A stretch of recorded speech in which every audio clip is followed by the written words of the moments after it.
करने वाले हैं कि एग्ज़ाम के टाइम पर आपको अपना टाइम कैसे मैनेज करना है। तो गाइज़, एग्ज़ाम के टाइम पर टाइम मैनेजमेंट बहुत ज़्यादा ज़रूरी है।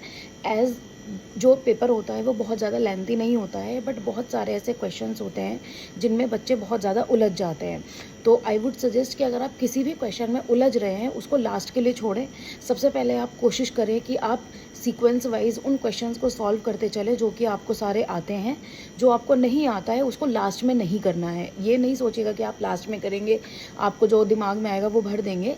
तो आप उसके लिए थोड़ा स्पेस छोड़ें। अगर आपको बिल्कुल ही नहीं आता है तो आप उसके लिए स्पेस नहीं छोड़िएगा।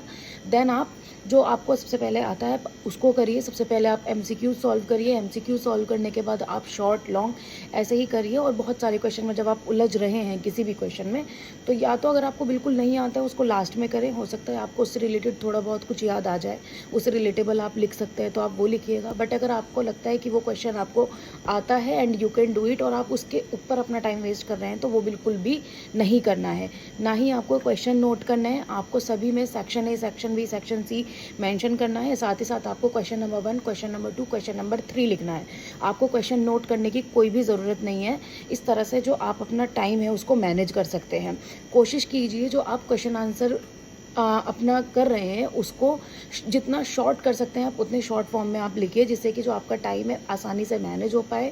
साइंस के सब्जेक्ट्स में आप बहुत आसानी से कीवर्ड्स की फॉर्म में आंसर्स को लिख सकते हैं। और अगर कोई थ्योरेटिकल सब्जेक्ट है तो उसमें जैसे क्लासिफिकेशन होता है ना, तो आप किसी चीज़ को थ्योरी में लिखने की जगह आप उसको क्लासिफिकेशन की फॉर्म में भी लिख सकते हैं, जिससे कि जो आपका टाइम है वो सेव होगा और आप आसानी से अपना पेपर अपने टाइम पर कंप्लीट कर पाएंगे। तो ये थी थोड़ी सी टाइम मैनेजमेंट करने वाली आपकी trick. I hope it would help you to manage your time at the time of your board examination.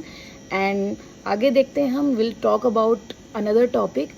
तब तक के लिए ऑल द वेरी बेस्ट। अच्छे से प्रिपेयर करते रहिए और टेंशन लेने की कोई ज़रूरत नहीं है। आप बहुत अच्छे से कर सकते हैं, आप ऑलरेडी पढ़ चुके हैं। So all the very best बच्चों, बाय।